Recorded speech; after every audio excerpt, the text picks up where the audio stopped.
everybody. Welcome to Tea Time. That's right, it's Monday night, 8 o'clock. I'm so glad you're joining me tonight. I'm going to talk about my weekend real fast and then get to my guest. Friday, I really didn't do too much, just chilled and relaxed. Saturday, I went to Rescuing Families nonprofit sale and I donated a lot and I bought a little bit, which was good because I wanted to support. And then my girlfriend came over from Suffolk County, and we went to Queens to see my mom, who's finally back from Florida, and I was so happy to see her because it's been a while.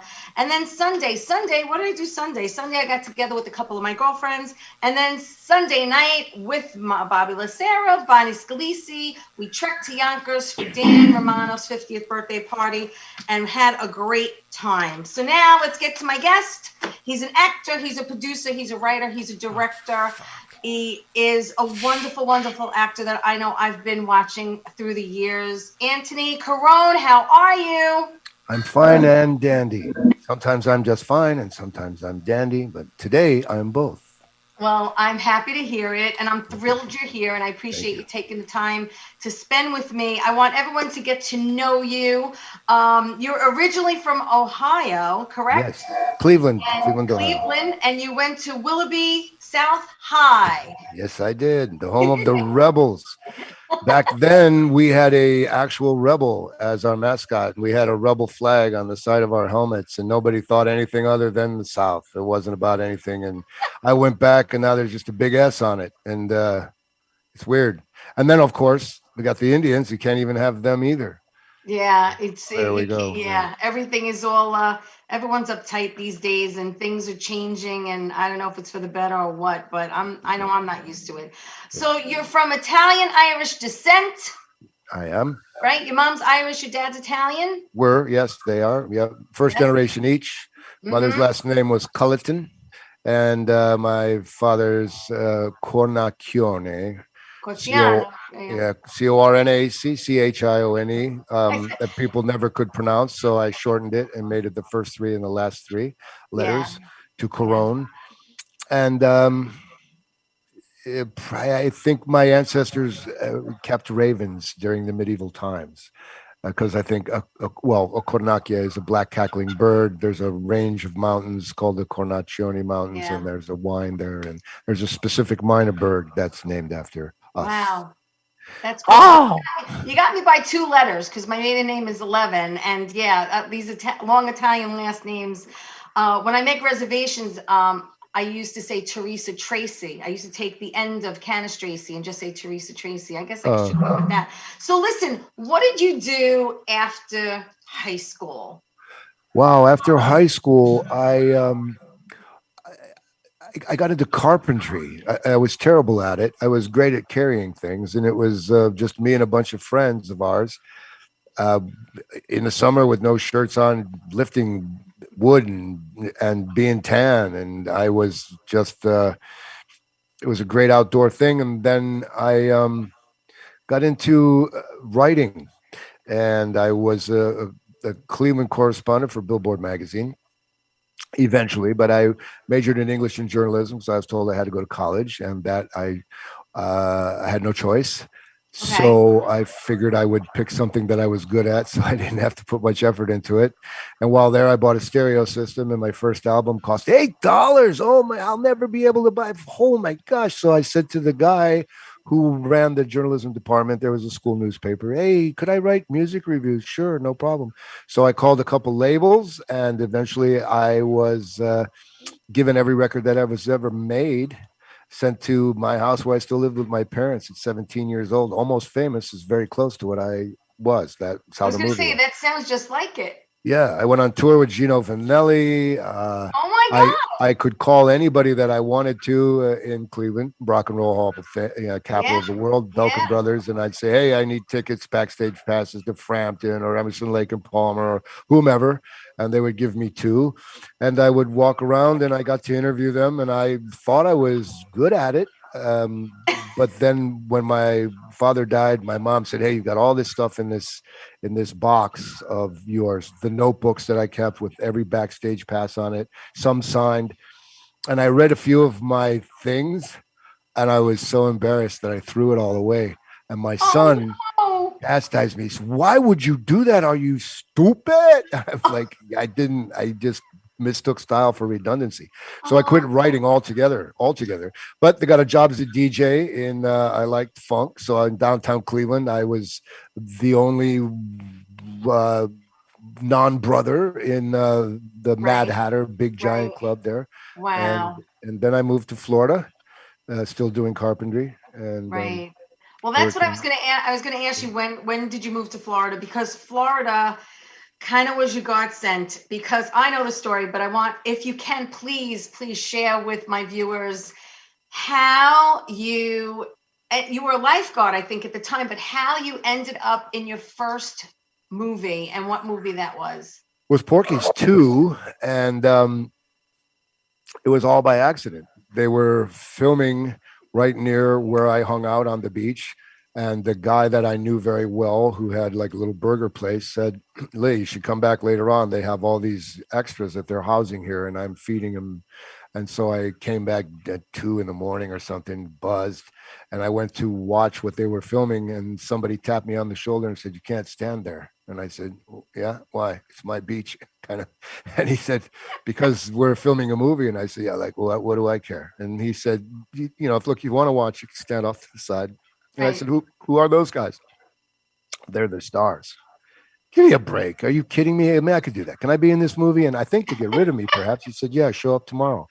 So I showed up tomorrow as an extra, and then I had very long hair, like Michael Landon back there. I was streaked. I was, Tarzan, more or less.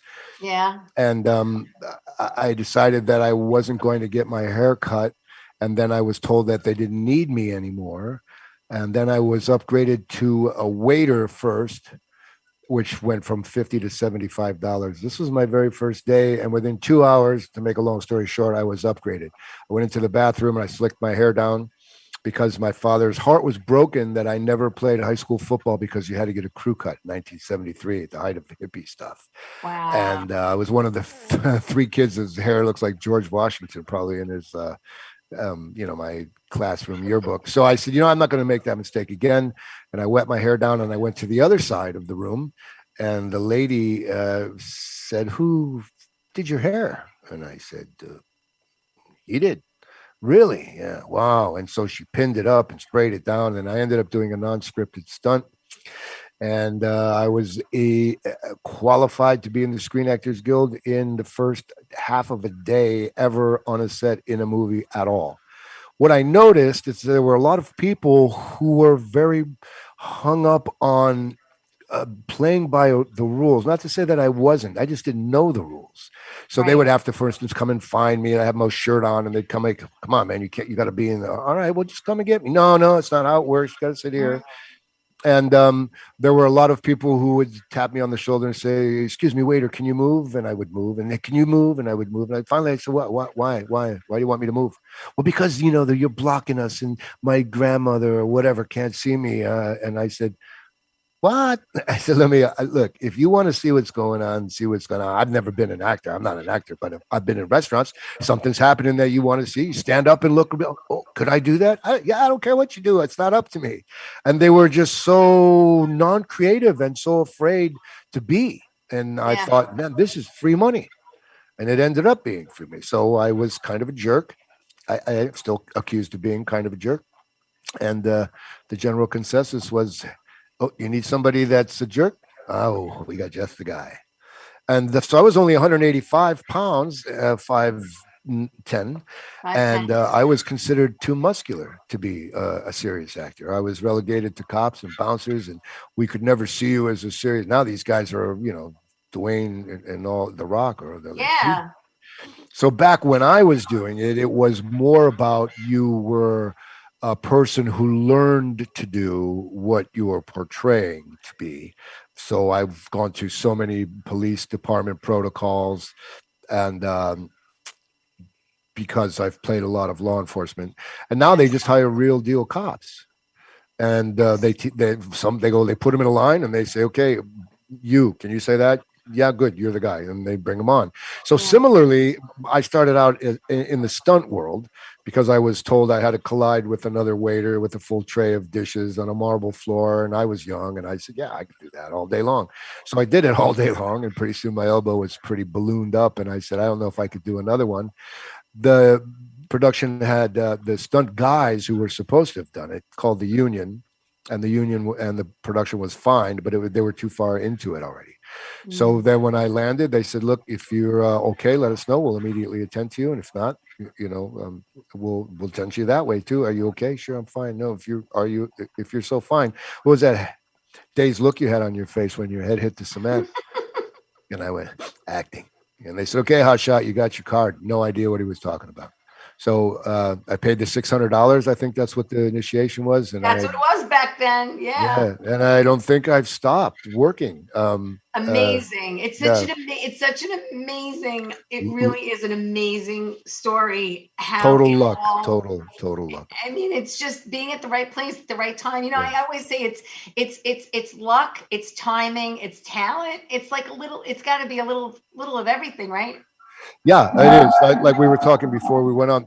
There's a book called Outliers, and it basically explores all of that. If you were in the right place at the right time. So I was in the '80s. Production was pretty rampant here in South Florida. There was no alternative. No one was going anywhere else. Right. Ivan Torres started it all with Gentle Ben and Flipper back in the day, and then Greenwich Studios, and that's where and then Miami Vice came, and it just kept going and going. And now, you've got every town in the world competing against it for tax Yeah. incentives. But back Yeah. then, it was I was going on easily 4 or 5 auditions a week. I would pass on them. I just was like, yeah, where in the Grove? Nah, man, 3 o'clock rush hour. I'm not even dealing with it. I did Yeah. very poorly commercially, and I did very well film wise. Maybe because I'm minimalist. There were people who wanted to be me, and I not necessarily wanted to be them. I really like the taste of this, and that's interesting. But they made so much money.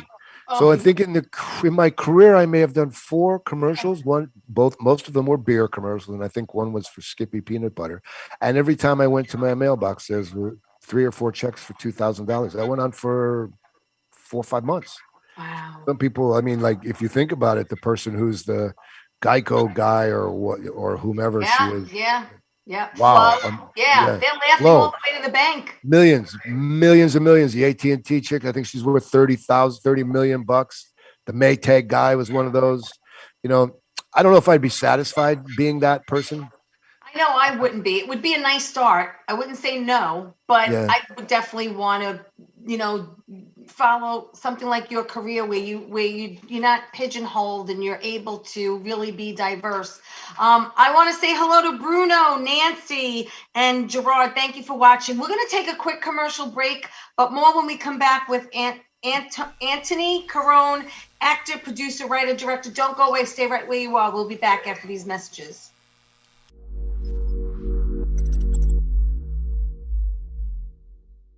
1331 Mediterranean Grill is located at 1906 Newbridge Road in Belmore, specializing in traditional Greek cuisine. Oppa! You can dine in, take out, and they deliver. They also cater for all occasions, and they have outdoor seating. Give them a call at 516 804 6197. Check them out on Facebook and go to their website, 1331 Mediterranean Grill. Kristen Tinsley is the divine comedian, tarot reads, and spiritual medium. Please subscribe to her YouTube channel, The Divine Comedian. That's Divine, Comedian, Femedian. Check it out and let her tell you what your future holds. Val's Crafty Creations. Are you looking for something personalized? She's the one to do it. She's on Facebook, Instagram, Twitter, Pinterest. Check it out. Val's Crafty Creations. From t-shirts, stemware, houseware. She does it all for any occasion. Val's Crafty Creations. Well, hi there, Teresa. It's John York from General Hospital. I am just checking in because apparently you have a great talk show called Tea Time on Strong Island TV. I want you to have continued great success and have a lot of fun. It sounds like you're having a lot of fun, and that's pretty much the key to everything, isn't it? So, continued success. I'm proud of you. Have a great day, Teresa. Bye.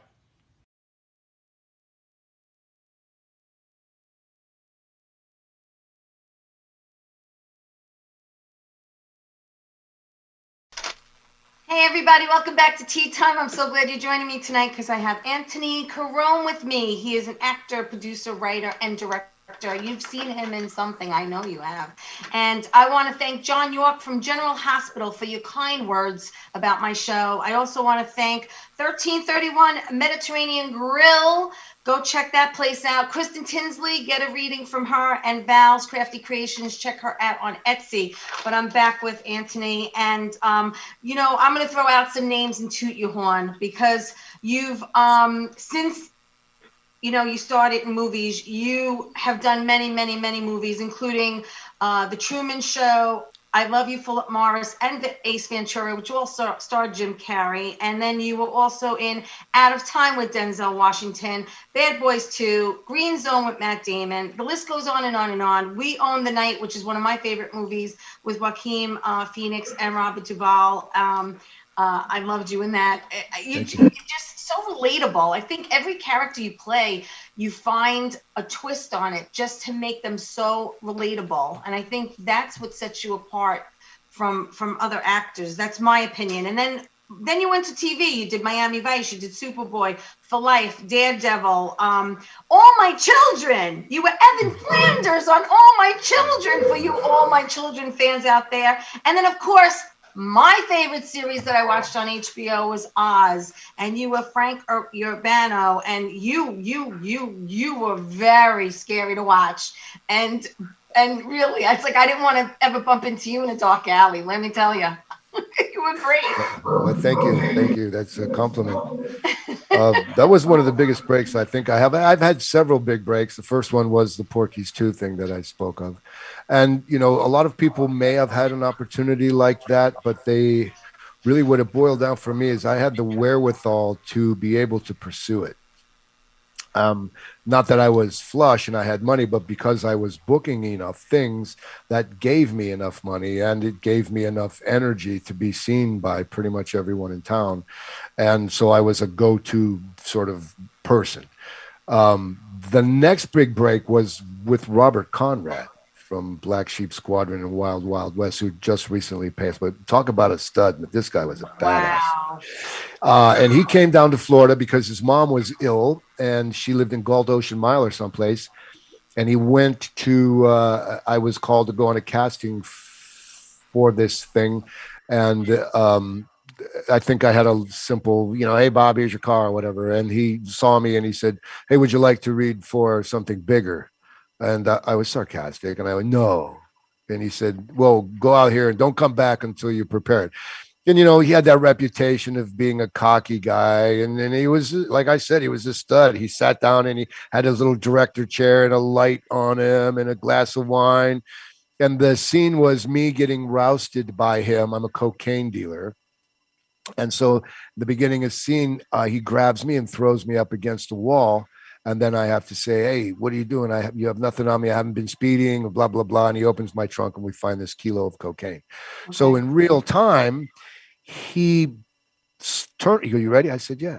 Turned me around, slammed me face first against the wall and grabbed my arm and yanked it way up to the middle of my back, like some kind of power thing. And I was a cocky kid and I didn't care. I turned around and I was angry and bam, I popped him in the chest and he fell backwards and landed on his butt in D. Miller's office, who was the casting director down here. Right. And I thought, okay. And I watched his eyes and he wasn't like, okay, cut. He was still in the zone. So I played it off. I mean, hey, look, man, you got nothing on me. I haven't been speeding. And he went, you're the guy. Fantastic. So he hired me. And then he hired me again. It was I flew out to the High Sierras and was in a High Mountain Rangers thing for him, two Mm-hmm. movies with him. And the best part of all of it was there was this little rule of thumb. I'm going to say it really fast because I have so much that I could talk about. You could never answer the phone during Christmas, during dinner in Ohio, where I live. And Okay. I was up visiting, and the phone rang, and it was dinner time, and my dad answered the phone, and he said, "Who?" "Anthony." So he knew it was for me, and he allowed. He goes, "It's for you." And he said, Right. "Who's calling?" And he went, "Robert Conrad's calling you. Are you kidding me?"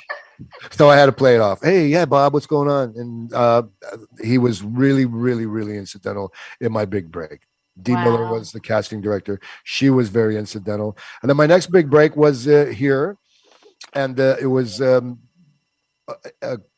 a show called Good Guys, Bad Guys, where I was potentially hired to be a series regular, but it was with Tom Fontana, who was the producer and writer of Oz. And when I would watch Oz, I remember reading for Gentle Bend or some nonsense. And I would say to my wife, "Look, why am I reading for this silly, stupid stuff? This is the kind of stuff I should be doing. This stuff right here." Right. And when I found out who it was, I said, "Oh my, I need to read it." So I asked him. I met him, and I said, "Hey, I really love your show. I would love to be on it." And I didn't hear anything from him. And I found out where he lived, and I took a VHS tape and I dropped it in his mailbox, and I wrote a note. And then pretty soon, he called me. Well, through people, he has had his people call me. So we're writing you in a very substantial role in this show called Oz. And I was like, thank goodness I made it. I Wow. fell to my knees on the street. And my original name was Larry the Fixer. So my first day, he said, "So congratulations. I'm glad to have you here." I always thought it's a very scary show that everyone stuck to themselves and you didn't talk to the other types of people, but everybody was really genuine. What an Yeah. all-star cast it had over the 5 seasons. "So what do you think of your name?" I said, "Well, Mr. Fontana, no offense, but when I hear my name, this is what I think of. Hi, Larry the Liquidator. I got sheets. I got towels." And he went, "Oh, man, you're right." So they changed it to Frankie the Fixer. That's who I was. Funny.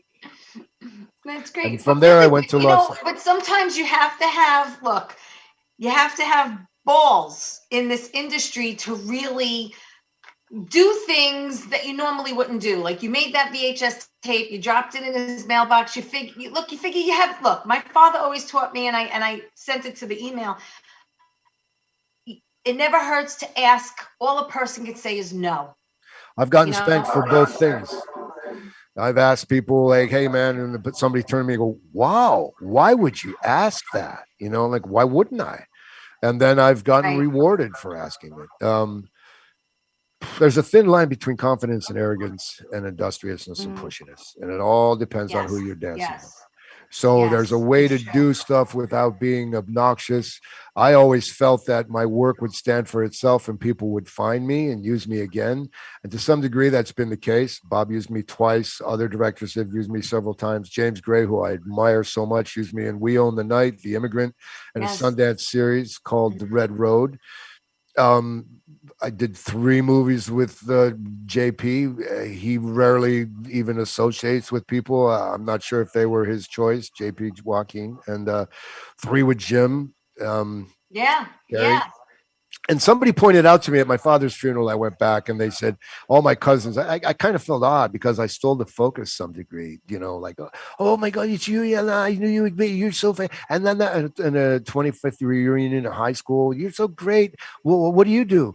"Oh, I'm just a nuclear physicist." Well, I'm like, wow, they have such a distorted sense of just because if you don't blink, you see me on Right. television Right. every Right. now and then. It's Yeah. absurd. It's so Yeah. absurd.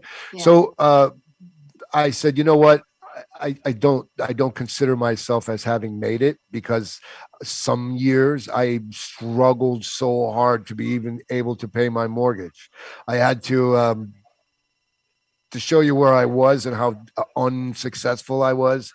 I had to borrow money from my mother to fly myself and my wife and 2 kids home to my father's funeral. And that tore me Mhm. up. And to this day, it does, because if there's a litmus mark of success, to be able to be a self sustaining man that can't ask mommy to go to your father's funeral is terrible. And when I articulated that, I forgot who it was, but several people said, "No, man, your father he made us all watch an under 5 you did on Loving." And and and then I started thinking about it, and I said, can you imagine being able to get the chance to do what you've done with who you've done it?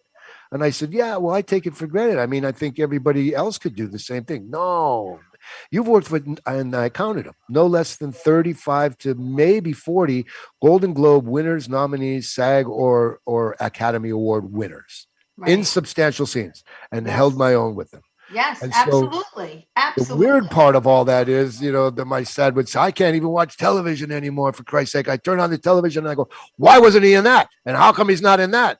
And it's all about who you are or aren't aligned with. And that's really what it was. And I It's true. lucked out on We Own the Night because I was with the boutique agent.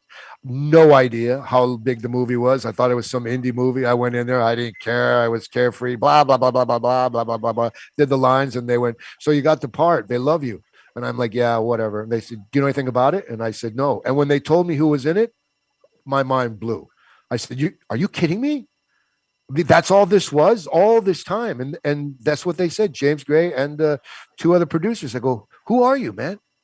Where'd you come from? In a way, How come it's we better never you heard didn't of you? know. In a way, it's better you did I not know didn't before know. the audition. Right. And that's when I teach Because these then it would little, have screwed with your head. yes, exactly. And so there it is. I mean, now I'm coaching people because COVID and shut things down. And I played some horrifically racist characters in the Wu-Tang Clan saga. And I think that's bit me in the ass a little bit. I said ass. I'm sorry. I don't know if No, I'm it's okay. That's fine. so what I do is I don't call myself a coach. Basically, I like to think of myself as a mentor. So I found that there's a lot of people in New York as well and here that are predatory in as much as they believe that they have something to offer, and they charge a lot of money. Some of them aren't fair, really, and many of them are casting directors or they're casting directors' friends or husbands. And in essence, what you're doing when you take one of those classes at $400 or $500 is saying, hey, here's $400 or $500 for me to tell you I'm not quite good enough. I would rather go in there and assume that I'm good enough and let them tell me I'm not good enough by not calling me back. Or you may suck. And now you spend $500 to show them how bad you are. You're right. You're right. Just like not everyone is meant to get on stage and do stand-up comedy. Not everyone is meant to act. I mean, everyone thinks, this is it or this is my calling. But, it's, and, you don't want to give up on your dream. I get it. But, there comes a time where someone has to be brutally honest with a person and let them know if they're wasting their time or if they should continue to pursue it. So I kind of do that. That's the kind of person I seem to be, a very frank, point blank kind of person. Yeah, that's what I like about you. You're a straight shooter. You don't blow any, you don't blow any smoke. Because sadly, someone's going to be thinking that. Someone's going to be, but they're better actors than we are. That was fantastic. Thank you. Hey, are you available on the time with them? Oh, yeah. Wow. Great. And they go home. How did it go, honey? Oh my God. It went great. They asked me all these questions. They don't give a shit about you, but they don't want to say, hey, bro, who sent you? Give it up. Get a real job. And Right. nor will I say that to somebody, but after a few, it's like, well, here's your problems. You got this, this, and this. So I mentor people. And what I do is I think that we boil down to, I do it so affordably that anyone can do it. Yes. And I don't charge an arm and a leg on it. No. People who are doing it don't even have resumes. Then you got these New York people that are like the Uga Hagen or the Stanislavski method and all that. And I'm like, you know what? Those people were hangouts for people like Hoffman and De Niro. They were going to make it anyway, those guys, but they wanted to hang out and work out. So they went to Viola Davis's place or whomever it is. Right. And that's how they became famous. Strasberg, because they had connections and they got them agents. And I mean, I'm not discounting that. All I do is I share what works for me and my process works. Well, I want everyone to know that I enjoyed your process. I took one of Anthony's classes, and it is mentoring, and you gave a lot of excellent tips and pointers. You were saying how you really need to be available, because you can get a call, like you said, you can get a call, hey, you need to be in New York tomorrow, and you have to be able to do it. If you really want it, you really want it bad, you have to be available to drop everything and get it done. I've run symposiums or workshops for the Professional Actors Association of Florida. Then I did it for SAG and I did it for AFTRA. And what I found, what we've found down here in some things that I've produced and written, is the Florida talent pool is arrogant. And the people who are the most talented are the theater people. And many of them aren't even SAG. And many of them don't do movies because they're busy and they can't afford to. That's me. I started in theater, and I'm not Yeah. SAG. No, but most actors down here in Florida think because they said, I really like the taste of lemonade or whatever it is, that they're actors. And when you try to find someone to cast, oh my gosh, it's horrendous. I Wow. was doing a show helping a good friend of mine, Ciro DePazio, called the Mob King, and we were Mhm. trying to amass a following, and he was brilliant at it. And he had a great look, and he was hell bent on doing it. And I said, "Look, I'm going to drive your train for you for a while." Right. So I wrote. I was the showrunner, wrote a lion's share of the stuff. He had some great ideas. Jokes Yanez was a guy that I brought in, and Yes. helped direct, and would change a couple lines here and there, and then put his name on it, or write a scene or two, and through Ciro's efforts and through some good photography and camera placement by Jokes, we amassed a sizable following. And what we had were we were begging. We were using people that were never actors because you got to put Sarah in the scene because her husband has some money and he may invest. And I was constantly writing and rewriting and trying to Yeah. coach these people who'd never been on camera. The end result of it, I think, was fantastic. So you could go to the Mob King, all one word, .com, Mhm. and look Mhm. at episodes and see them. Yeah. And then through there, we did some other stuff, and we've been blessed. All of those were ways for us to help other people work in a right to work state called Florida. And Right. so SAG, is very specific about doing non-union work, and these were non-union projects initially because there was no money that I was making from it. This was all Right. vanity stuff. It was for Right. Ciro and I and Jokes to Yes. raise a sizable following. And we just recently got brought up on charges. And my contention is, wow, since we've done 3 union films, and so it wasn't for these non-union films, we wouldn't have done even films, Right. free samples, if you will, Right. that we never Yes. monetized at Yes. all. Mhm. And then I said, well, what about people who are doing stupid ass 30-second Zoom things to Yeah. amass a following? Are they union? No. Is somebody who's self tape have to be union? Do I have to be union to be in my own Christmas movie? So Wow. I think somewhere along the line, SAG's got to really rethink it all to some degree. So we're doing. Ciro is supposedly going to Spain because COVID has changed a lot of stuff, and he's Yes. in this big budget world, and not sure what my inclusion is or isn't, but Right. that's fine. Right. And so we tried 3 different franchises, Silent Partners, Brass Knuckles, about anti-bullying, and so far Yeah.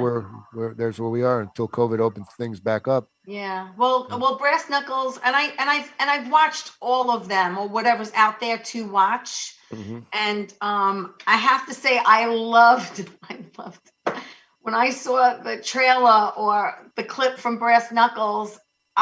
I thought it was genius, and I like laughed and I go, I love this. I love this idea because I was bullied as a kid. We didn't, we called it picked on. I Yeah. came home, I'm being picked on. We didn't call it bullying. And you wrote it. You wrote Brass Knuckles, and it's and it's about bullying. And you also, in the event, you also you volunteer, okay, and you also bring awareness to issues such as bullying. I mean, that's a, so you're really involved. Yeah, so Brass Knuckles was done so that a couple things. Ciro had this following, and he had this demeanor of being this, stoic man. And I said, I'm going to give you a whole nother spin. So it was between human trafficking or bullying, and we chose bullying. And Ciro's an excellent singer. And I remember him from club days back in the 80s. And Yeah. I said, I'm going to put maybe a thing where you sing in this car, and I'm going to be a self. But I was in New York, And I found that there was so many ridiculously liberal people who allowed anything to happen. And I had some relatives who were that way. And so I took on two sides of a coin. And I played a very lenient, tolerant. Well, if she doesn't want to come to her own birthday party, she doesn't have to. We're not going to make her, And she didn't get to eat any ice cream until she was 16 because, and by her way, her periods are very regular. All this helicopter stuff, Right. and she's getting bullied. What are you going to do about it? So we find out that she is, and I have a way to approach it that she was raised on, and her uncle takes her to the side and says, "Listen, you got to fight back. You got to fight back." Right. So I'm not going to tell you more, but she does, and her life changes forever. Mm-hmm. Yeah. So my real daughter played the bully in that, by the way. Oh, really? Oh, that's so cool. That's I love that. That's great. Hey, listen, I want to thank everyone for watching the show. Please, Ciro's watching. So hey, bud. Hi, Ciro. Thank you for tuning in. Listen, we're talking Mob King. We're talking about Anthony's career and how amazing it's been over the years. We're going to take a quick commercial break. Don't go away. More when we come back with Anthony Carone. Don't go away.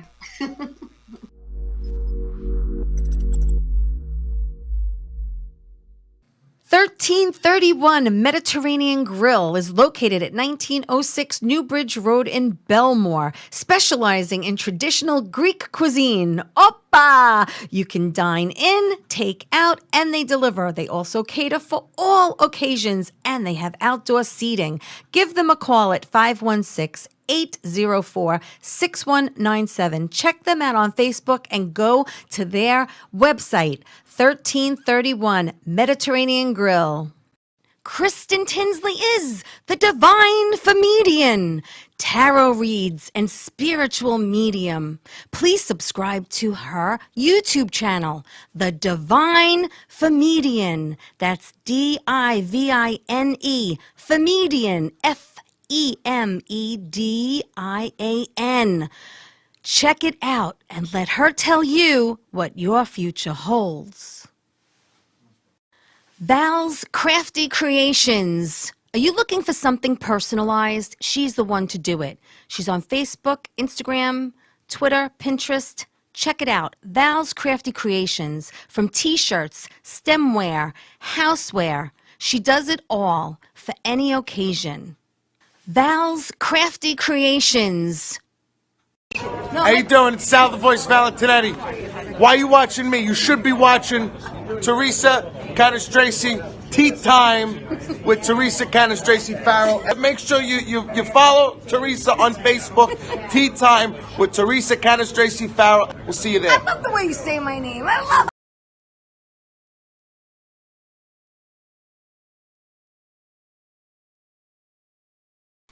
Hey everybody, welcome back to Tea Time.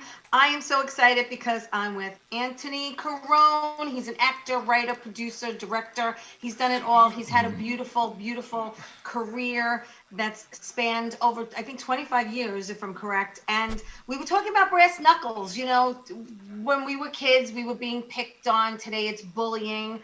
And before the break, we were talking about the conception of it and how it all took place. It was either a choice between trafficking and bullying, and you went with the bullying. And your daughter, you said, actually plays the bully, which is really cool. Yeah, it was really cool. She did it as a favor, although she was wonderful in it. I thought she was. And Celine, the girl who plays my real daughter, is also very talented. Yes. We found her when she was 15 with the Mob King, and I said, "There's a lot of adult stuff she's going to go through, and I don't know if I want to hire her." We all had an agreement, jokes, Ciro and I met the mom, and I'm like, "Look, you need to sign off on this, and one adult's got to be here all the time." And they're very, very supportive of her, and she's very, very talented. So with the brass knuckles thing, what I tried to do, as I mentioned, is I tried to find another following for Mr. DiPaggio. Right. And I also wanted people to leave the theater and say, like, I saw a movie in a 66th Street art house in New York on Broadway. It was called Memento. And I walked out and I went, wow, Oh my gosh, it was so nonlinear, and I had to talk to somebody about it. And I wanted it to be a film that was either a pilot for a TV show. I know exactly how it would all go full circle, and there's a lot of beats I would hit. But the general consensus is, well, if you fight back, that's what it is. If you fight back, then it'll stop. Well, that presupposes that you can. A lot of people can't. A lot of people are frightened. And now in this world we're in, both are equal combatants. So my wife's a first grade teacher, and she's not going to break up a fight because if she touches Johnny and pulls his collar, and now he's got a bruise, and then she loses her job. So there is no protocol. The cities are trying to hide it from the school systems, are trying to hide it from the schools, are trying to hide it from the parents, are trying to hide, and everybody doesn't want to take blame. So what I thought was we would be able to engage a whole new audience and engage an educated banter. So I created, with the help of my publicist Sharon Matthews, I created a page. I was Stop Bullying Now, and people laughed. And they said, "Oh, you got to be kidding me! Of all the people in the world that could be, you're the biggest bully there is." And I said, "Yeah, you're right." And I'm a work in progress. But guess what? I realize that. And I'm a work in progress. And we're all works in progress. And I believe that bullying is the next racism or the next sexism. And kids are killing themselves of it. Now, is it a lack of esteem? Kids need to buck up and come on, man. Are you kidding me? How much of a sissy do you need to be? How snowflake can you be? That would be that one brother side of it. And the other was like, no human deserves to treat another way. Mm-hmm. Look, the reality of it is we're living organisms, right? And so every living organism exists to propagate itself. So as higher apex organisms, I mean, if you think about it, the whelp of the litter is kicked out, doesn't get the teat. The nestling gets pushed out if it's got a broken wing.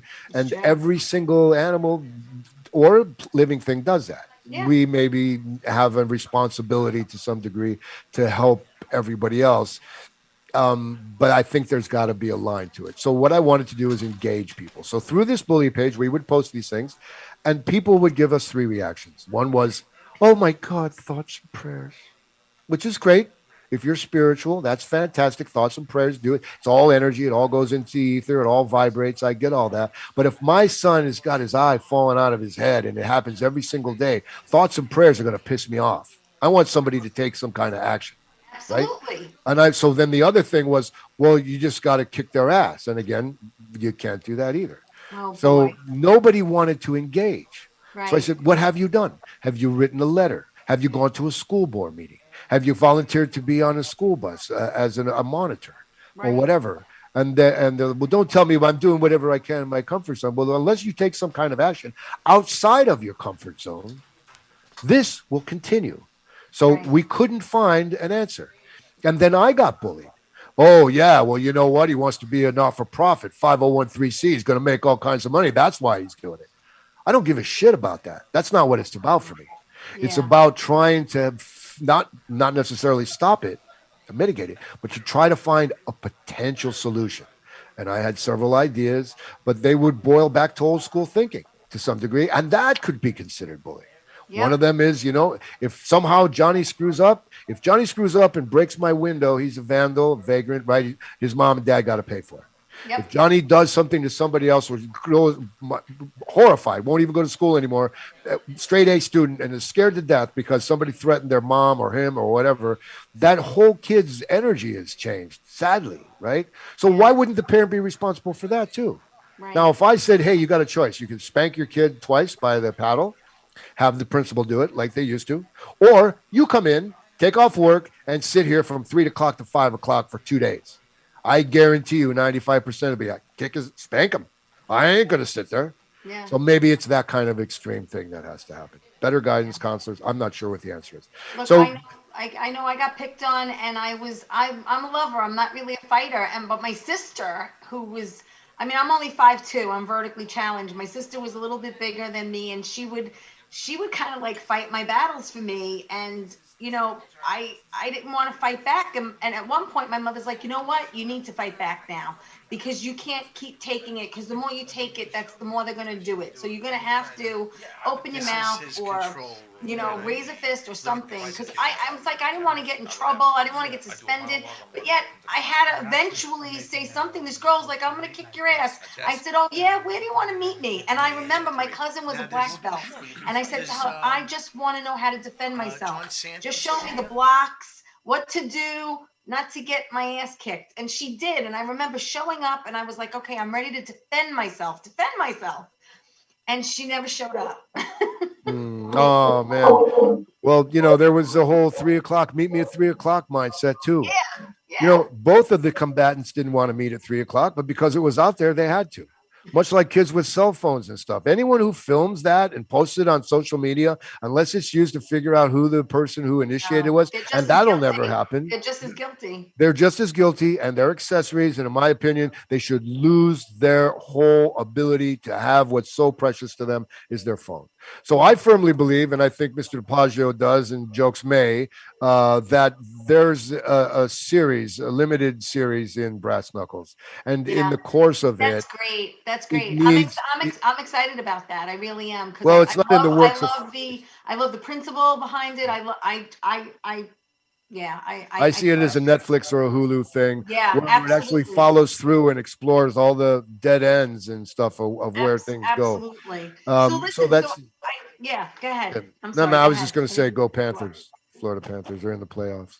Also, the NHL Stanley Cup. That's why I'm wearing it. Hockey game. I know the hockey game's on. All right. So here's a question. Silly question. Do you prefer doing TV or movies? I prefer doing movies, but I like the challenge of TV. The reason is movies are a little more laid back. If it's a TV series like NBC, ABC, or you get 2-3 takes at most, and you're not really directed to some degree. As long as you didn't stumble on say your lines, it's bam, bam, bam, and you're like, oh, geez, I wish I had. Film is at one point, you did perform in front of a live studio audience, didn't you? Yes, on the Keenan and Kel show. Keenan and Kel. Yeah, that was fun. That was very fun. I had a great time with that. There's nothing like a live audience. No, there isn't. But the live audience was live on Thursday, and they taped it, and then another one was done live. In case you somehow made a mistake. So there was a writer room on Monday, then Tuesday you did a rehearsal blocking, and then Wednesday another one, and then Thursday was taped with breaks for the audience. Right. And I remember I had this, I was supposed to be a superhero like Arnold Schwarzenegger, like this tough guy. I was this movie star that's coming into their little store to film. We're going to see Buck Savage. And I was sweating so bad that my armpits were wet. So between acts, I ran back, and you're part of the tour with the glass wall, right, at Universal Studios. Yeah. And you're part of the tour. So I went back to the wardrobe person. I go, hey, man, my armpit's sweaty. You got any pads? And he said, oh, my. And he lifts me, and he's blow drying my armpit dry so he could put a pad in there. And some big guy with a cowboy hat on and big beer gut pointed. I could read his lips. He goes, look at that. That's what you need to be, one of them sissy actors. They even blow your armpits dry. Oh my God, that is so funny. Well, listen, we have like 6 minutes left, and I want to get into other things. One of them is you actually are also known for your street photography in New York City. Oh yes, I know. Isn't that crazy? I love that, and I want you to tell everyone what your alias is and where it came from. Okay, my alias is Miff, M-I-F-F, Biscotti, Biscotti. And so my grandfather on my dad's side, his nickname was Miff. And when I was a kid, I always thought, wow, that's a cool name, Miff. But I also have a nickname, and my nickname is Skip. But Skip is less cool than Miff. Skip is kind of like, where's the library? And right. Miff is like, hey, come here, give me your lunch money. Yeah. And Biscotti is their real last name. So in tribute to him, I decided I didn't want to be me, so I chose a pseudonym, and it was his name. I also did electronic dance music, an album after my father passed. Yeah, you did a Me, CD. You I made did a yes, CD. I did a CD of deep house with the Weiss brothers, John and Scott Weiss, and we sat in the studio and they engineered it, and I just basically said, I feel I need to hear this here and that here, and so I used Miff Biscotti as the pseudonym for that. Watch this. So my stage name ends up being 6 and 6, which is 12. Even easy does it. Well, I counted up Miff Biscotti, who, if I had thought about it, I really would have rather have Miff Biscotti as a stage name because it means you're an angry, sweet little biscuit, right? And I'm a jerk, but I got a big heart. Right. So, but Yeah, Miff yeah. Biscotti is also 12 letters. And I thought Really? maybe in a numerology kismet kind of way, maybe Wow. that would be what it needed to happen. And then I have another name that I use rarely as a writer for um, essays and stuff that I've done that so far I haven't gotten very much success with, but I've got some interest. And that's Quill, Quil, Culleton. And that by default ended up having 12 letters. So Wow. one pays homage to my Irish side, one pays homage to my Italian side. Nice. That's And, yeah. nice. I love that. I love that so much. So listen, I want to know, I know now that COVID is like slowing down a little bit and everything's starting to come back, are there any things other than like Mob King and that you were working on before COVID that now you're picking up and you're kind of like completing or finishing up? So no, I was a regular on this For Life thing, and then I did Yeah. this very racist turn in Wu Tang, and I think that may have soured that police commissioner thing because of political correctness and all of that. So that was that.